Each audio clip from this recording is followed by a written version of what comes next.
right, thank you very much. Thank you for the organizers. It's really great to be here in Santiago. I call it a forgotten theorem, but really it's only because I forgot it. I don't know, maybe some of you know this theorem. I hope that you don't, so that it will be forgotten for everybody. But and some fixed point theory. My expertise is in topological fixed point theory, which I know it seems like maybe you guys don't know a lot about that. So the talk is going to be very elementary. I'd like to introduce some of the basic ideas about topological fixed point theory, and in the context of this, in my opinion, forgotten theorem about the Euler characteristic. Hopefully everybody should understand everything. This is my goal. Although sometimes I hear somebody say that and I understand nothing, but really I think everybody should be able to understand everything. Okay, so thank you. It's great to be here. Feel free to ask questions if you have them. So in this talk, the spaces I'm talking about are very simple, finite, simplicial complex, or maybe the geometric realization of that, compact polyhedron. Often this will just be manifolds, so nothing crazy. And we're going to discuss the Euler characteristic, everybody knows. I'll write it as this sum of the dimensions of the chain groups. And also two generalizations of the Euler characteristic. Maybe you've heard of the first one. If you have a self-map on one of these complexes, this is called the Lefschetz number, and it is the alternating sum of the traces of the chain maps of this in various dimensions. That's the Lefschetz number. The Euler characteristic is kind of like the original algebraic topology invariant. The Lefschetz number is really the first topological invariant for fixed point theory. And then there's another thing. Also, if you have a lifting to the universal cover, we have this thing called the Reidemeister trace, and this maybe you haven't heard of. This is also known as the generalized Lefschetz number, but it is also an alternating sum of traces of something. The traces are of the maps on the universal cover instead of the maps on the space itself. And then there's also this row here, which I will explain about later. Anyway, this thing, when you add up these traces, you don't get an integer anymore. You get something which is in this abelian group R of f with integer coefficients, and I will explain what that is also. But these are sort of the three things that I'm going to talk about in the talk. The Euler characteristic, the Lefschetz number, and the Reidemeister trace. All right, it's easy enough to see the Lefschetz of the identity is the same as the Euler characteristic, because if you put identity here, then the trace is the same as the dimension of that chain group. And so the Lefschetz number is a generalization of the Euler characteristic, and you can imagine the Lefschetz numbers like the Euler characteristic of a map. And the Reidemeister trace, I will explain how it's defined later on, but it generalizes the Lefschetz number in the sense that if you add the coefficients, this is not a number, but it's some sum of things. But if you only consider the integer coefficients and you just ignore the rest of it, you get the Lefschetz number. So this is the Reidemeister trace is a generalization of the Lefschetz number. So the Lefschetz generalizes the Euler characteristic, and the Reidemeister trace generalizes the Lefschetz number. And it has been a fruitful industry. Take your favorite theorem about the Euler characteristic and then try to do the same thing but for the Lefschetz number of a map. Or even about the Reidemeister trace of a map. This would be the most sophisticated thing. So here's an example. This is not the forgotten theorem, although this is, I don't hear a lot about this. Anyway, this is a theorem by Watts. Up to a constant multiple, the reduced Euler characteristic, that is just Euler characteristic minus 1, is the unique function on complexes which obeys this property. So this says the Euler characteristic of a quotient is the difference of those two things. And the Euler characteristic is the only function on complexes which has this property. So it's a nice theorem. Up to a constant multiple, like 2 times the Euler characteristic also has this property, but if you don't care about that, this is the theorem by Watts. And this was generalized to the Lefschetz number by Arkowitz and Brown in 2004. They talk about the reduced Lefschetz number, which is the Lefschetz number minus 1, is the unique function they showed that is homotopy invariant. This is a fundamental property of the Lefschetz number, and also has this, what they call the cofibration property, which is basically the same as Watts's thing about quotients. You have the map of the quotient. The Lefschetz number of that is the difference of the Lefschetz number of the other two, right? This is the same as Watts's property quotients. And then, okay, for this uniqueness theorem, they also require, so the idea is the Lefschetz number is the only invariant which satisfies this cofibration property and homotopy invariance. And this is called a commutativity property of the Lefschetz number, which is satisfied because the Lefschetz is defined as traces, and the trace is commutative. So you get this. And also what they call the wedge of circles normalization. The idea of this proof is if you start with if X is a complicated space to begin with, you break it down by quotienting out different pieces until eventually you decompose X into a wedge of circles, and then they have just a special normalization that says what the Lefschetz number of a wedge of circles equals. Anyway, this was Arkowitz and Brown's theorem. The Lefschetz number is the unique function which has this cofibration property and those other things. And then it was further generalized to the Reidemeister trace by Gonsalves and Julia Weber. The reduced Reidemeister trace is all the same properties, is the unique function which has those properties. All right. So anyway, I would like to tell you a similar kind of story about what I believe is, to me at least, a forgotten theorem about the Euler characteristic by C.T.C. Wall, not a forgotten man, but I had never heard of this theorem before. Although I think this theorem is something that probably you all have thought about, and the result will not surprise you. So I'm going to write fi of x for the number of simplices of dimension I in the complex. So the Euler characteristic is the alternating sum of the fi's. This is sometimes called the f vector of a complex. There's a lot of work done about f vectors, which actually, to be honest, I don't know a lot about. Maybe you know more than I do. Anyway, everybody's first question about the Euler characteristic: why do you need the -1? Wouldn't it be easier if you just add the numbers without the -1s? The answer, your mommy will tell you, if you use the +1 every time, it's not good. You get something, you can do it if you want to, but it's not a good invariant, all right? In fact, you must use the alternating signs if you want it to be a good invariant, all right? Any other sum like this wouldn't be useful for anything. If you believe this is actually, of course, you are saying something about uniqueness, and what you are saying is, if you want to make a sum like this with some coefficients here, if it's going to be a good invariant, then those coefficients must be -1 + 1 -1 + 1. This is what I think everybody believes, all right? This is, if somebody asks, why do you have to use the -1 + 1? Or why do you use it? The answer is kind of like, you have to use it, because if you use something else, it's not going to be useful for anything, all right? Any good simplex counting invariant must use the alternating signs, okay? Here's the surprise, and this is the forgotten thing, which I never heard of until I read this paper closely. This proposition is not quite true. You can make other invariants by using things that are different from +1 -1, all right? This is the surprise. To me, it was a surprise. For example, it turns out if X is a closed surface, this is also a good invariant, different from +1 -1s, or this one, right? I just made up these examples. So Watts's theorem is actually about this. Can you make other invariants without using the +1 -1? The answer is yes, you can. And these are examples. If you know the statement of the theorem, it's easy to create these other examples, all right? Anyway, this is the paper that it was in, Arithmetic Invariance of Subdivision of Complexes. So he makes sort of like a classification of different types of complex, and for each of these types, he determines all possible coefficients that you can use that make a good invariant, all right? So here's some specifics about this. Good invariant, I keep saying this, what Wall uses in the paper is subdivision invariant. So he wants some vector of coefficients you can use, which always gives you an invariant under subdivisions. So Wall's theorem looks basically like if you have a vector of coefficients such that this sum is always invariant under subdivisions, then the theorem says what the CI must look like. It could be -1 + 1, but it could be some other things also, all right? This is possible. The others come from something that maybe some of you know more about this. I don't know a lot about this myself.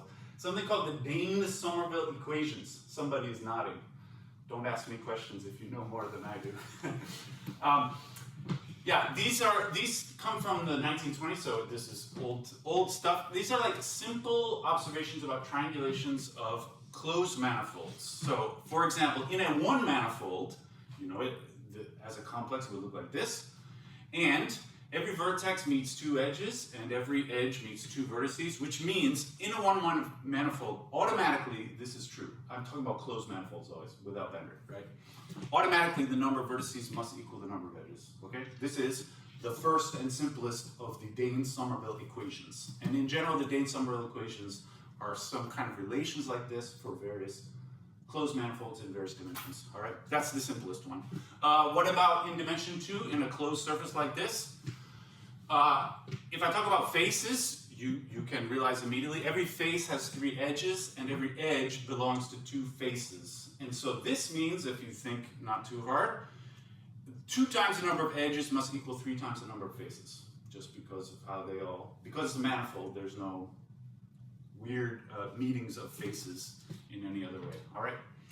So the Dane-Somerville equations give you general relations among these FIs, that is the number of faces for closed manifolds. And this is a formula for saying what these are in general. Apparently Dane worked this out up to dimension 4 or something, and I think Somerville did the general case. This is it. And so for a manifold of dimension D, there are various Dane-Somerville equations for various k up to the dimension. And for example, if you plug in d equals 2, k equals 1, it says 2 times the number of edges minus 3 times the number of faces is 0. This is exactly what I said on the previous slide about the surfaces, right? So yeah, on a surface, this must be true. This is the general form, which gives you all, many relations like this for closed manifolds. Okay, back to Wall's question. The question, remember, was what kinds of coefficients make this sum into a subdivision invariant? Well, now we know there are mandatory relations among these f's. Like these f's are not independent on a manifold. Some of them must equal some of the other ones with some coefficients, all right? For example, in a surface, this is always true, and that means that if you use these as your coefficients, this will be a subdivision invariant in a manifold, and it will always add up to 0, all right?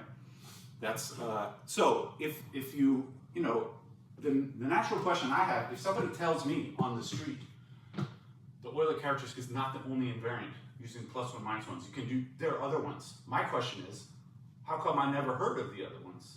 And the answer is, because they equal 0. That's what this says though. It says you can choose these coefficients in a way which is subdivision invariant. And what does it add up to? It adds up to 0, right? So I gave some examples before. This is why these coefficients also give an invariant, because I invented those coefficients to be the Euler characteristic plus this one also. And so when you add these up, sort of this part gives you the Euler characteristic, this part gives you 0. And so it still adds up to the Euler characteristic plus a 0 part, all right? And Wall's theorem is basically, these are the only types of sums of simplices that you can do. There is the Euler characteristic, and then there's also the ones which are generated by the Dane-Somerville equations, and those always add up to 0, all right? So for any n manifold, any vector of coefficients which make a subdivision invariant must be either this, which is the Euler characteristic, or some combination of the coefficients given by these kinds of binomial formulas. This is just a re-indexed version of what I showed you before, all right? And those parts always add up to 0. This is the structure of the Dane-Somerville equations, all right?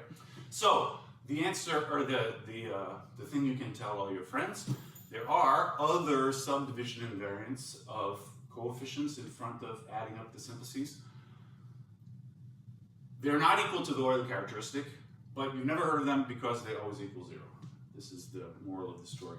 And Wall proves that for closed manifolds, these types and the Euler characteristic, they are the only possible coefficients that you can use to make subdivision invariants. I think this is kind of interesting, all right? And Wall's theorem, I'll just say, also addresses non-manifolds. So what if it's not a manifold? Wall calls a complex good in dimension k, basically good in codimension k when k looks like a manifold for all of its high dimensional simplices. And specifically, the condition is the link of a D simplex has the same Euler characteristic as Sn minus D minus 1. You know, ordinarily, for example, in a two-manifold, the link of a zero simplex is a S1. In higher dimensions, this similar thing is true. And as long as that's true for certain dimensions, then the appropriate Dane-Summerville equations will hold. And you get these other kind of invariants which add up to 0. All right. So this is the theorem. The only subdivision invariants which among all the spaces which are good in codimension K are the Euler characteristic and then also the various Dane-Summerville equations for codimension K. All right. So this way you can tell your friends, minus 1 to the I are not the only coefficients you can use. There are other ones which also work if this space is a manifold or resembles a manifold. And what do they represent? They represent things like every face has 3 edges and every edge has 2 faces in a surface. That's true. All right. Even if you use those other ones, it still is going to add up to the Euler characteristic, or maybe a constant times the Euler characteristic, because those other ones always equal 0. Right? Okay. Ambiguous arm movements. All right. So this is the forgotten theorem. I want to talk about some fixed point theory also. So if I have a space compact polyhedron, I will remind you about the Lefschetz number first. Fixed point theory is all about finding information about the fixed point set, which is like this. Here I'm imagining X as being part of the geometric realization, not necessarily just a simplex. And the beginning of fixed point theory in algebraic topology was the Lefschetz number, which is calculated in this way. I mean, usually when you see this in a book, it's the alternating sum of the traces in homology with rational coefficients, usually when they write this. Automatically, it's a homotopy invariant of F, just because it uses the homology induced maps on homology. But we can also, this is a fact, we can also calculate the Lefschetz number without homology. This is called the Hopf-Trace theorem, and it says that if you actually have sort of a self-map of like an abstract simplicial complex, this trace of the chain maps is actually the same as the trace in homology.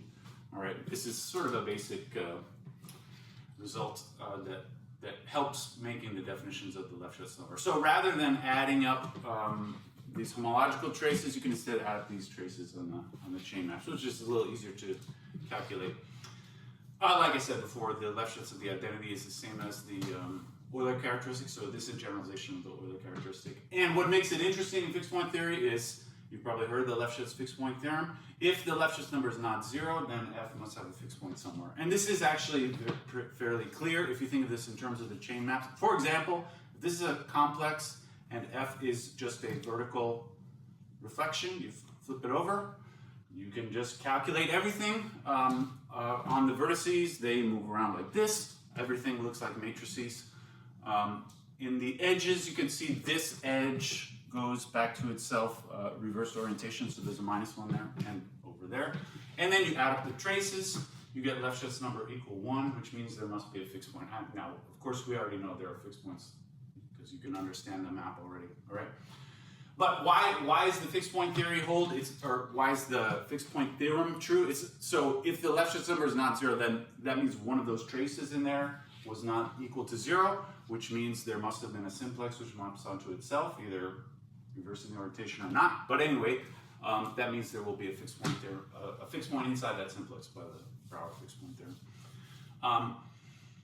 I would like to point out, based on what I just said, actually I didn't say anything about the alternating signs, right? I only said if some trace is not 0, then you get a fixed point. And so we only require that one of the traces is not 0. So in here, actually, if you want the fixed point theorem, you don't need this alternating sign to get a fixed point theorem out of this sum. If you just leave it out or change it to something else, you still get a fixed point theorem. What's the purpose of that? Really, it's to make this true. This is Hopf's trace theorem is only true when you put the -1 thing in there. So if you leave that out, this will no longer be true, and then this will no longer be a homotopy invariant, and that really ruins the whole party for everybody.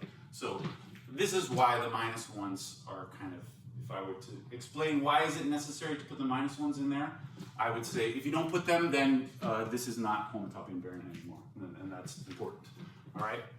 But anyway, can there be a sort of wall-style uniqueness theorem. So the question would be, for which coefficients can we put in front of these traces which make this into a homotopy invariant? I'm not saying subdivision invariant anymore, but I guess that would also be required. But which coefficients here will make a homotopy invariant for f? And the answer is, minus 1 to the I does work, but is there anything else? That's the question I want to ask.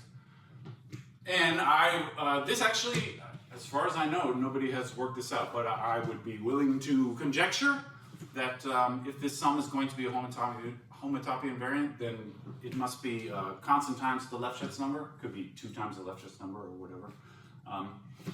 Yeah, like I said, I don't think, I have some idea of, I'm pretty sure this must be true, but I have some idea of how to prove it. But I haven't seen this in any paper, so you could consider this an open question, maybe easy.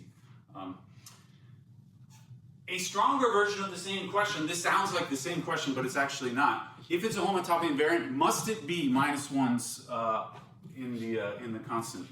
What I'm asking here is really like, is it possible to have some other choice of the constants which is also a homotopy invariant? These would be like something like the Dane-Somerville relations, but for these traces. I think this is probably not true, but I don't really know. For instance, like what it would mean if there are other possible coefficients, it means something like in a manifold, is it always true that, say, the trace in dimension, like, is there some fact like 2 times the trace in dimension 1 always equals 3 times the trace in dimension 2 for any map?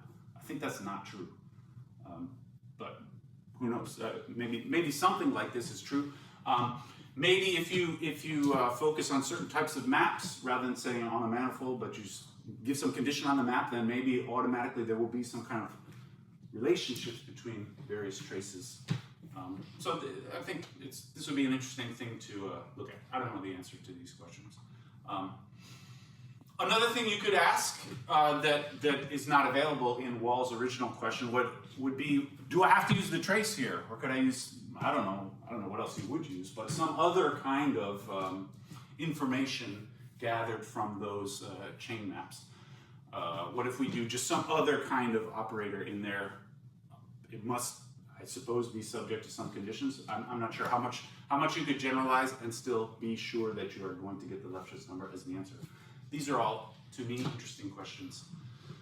Yeah, is it if you start with something like this, can you show that t must be the trace and the ci must be the minus 1 to the I times a constant? Yeah, I don't know if anyone is working on this, but it seems interesting to me. But as I said before, like this would be in the general. There are people who are interested in generalizing these kinds of uniqueness results about the Euler characteristic and then try and do the same thing. And it, as far as I know, has not been done for the Lefschetz number. All right? Yeah, generalizing older results about the Euler characteristic. Okay, one last, I didn't say anything about it anymore, but I wanted to come back to the Reidemeister trace. This is another sum of traces type invariant, which is a little more sophisticated. This is sometimes called the generalized Lefschetz number. You might have seen in like the 80s, they called it this. And nowadays, most people call it the Reidemeister trace, I think. It's like the Lefschetz number, but you do it in the universal covering space. So the idea is, first you're going to label the simplices. You imagine you have X, which you give names to all the simplices.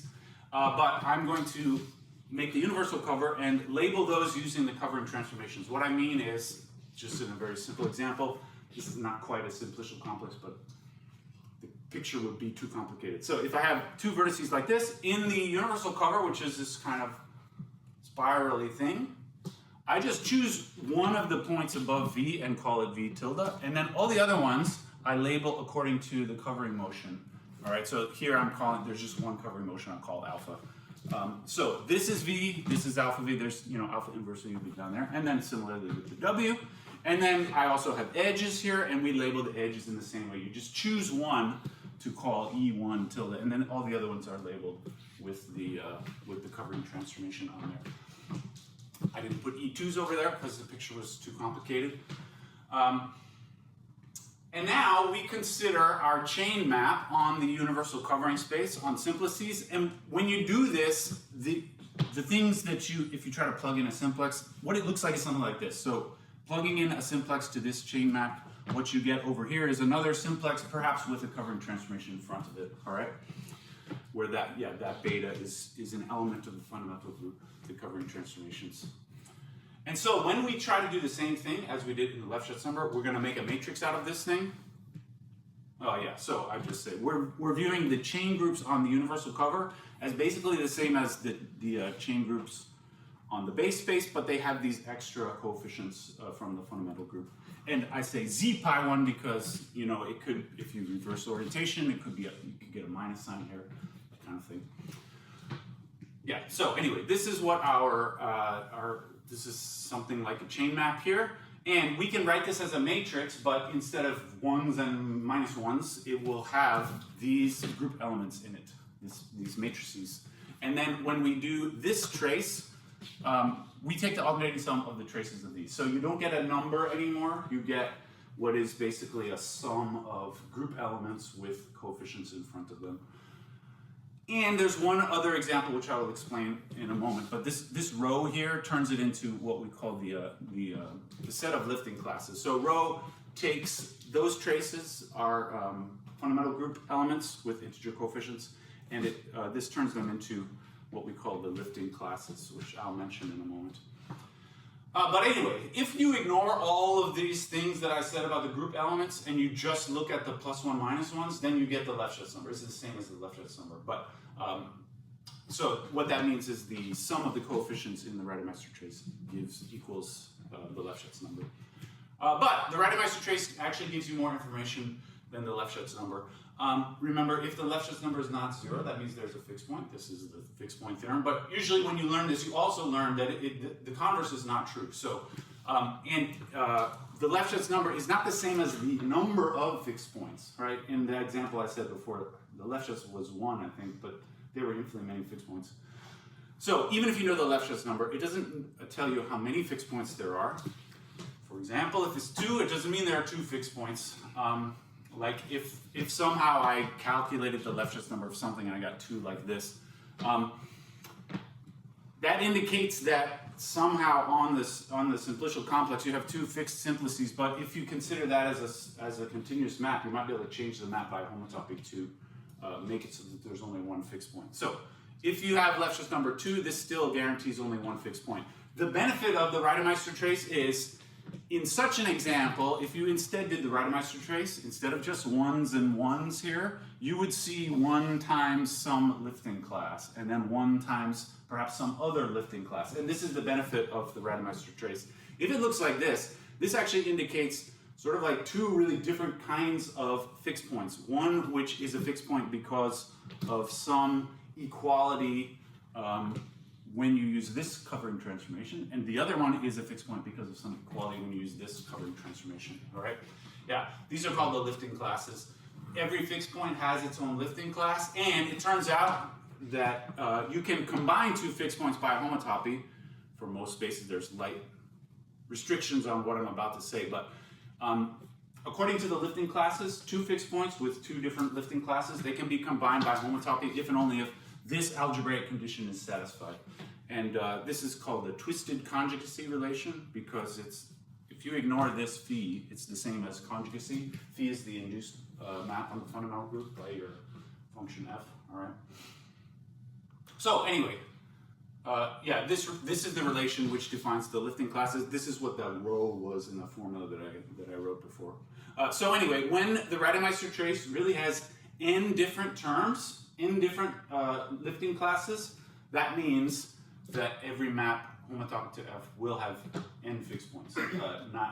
This is stronger than more information than you get from the Lefschetz number. That's why we like it.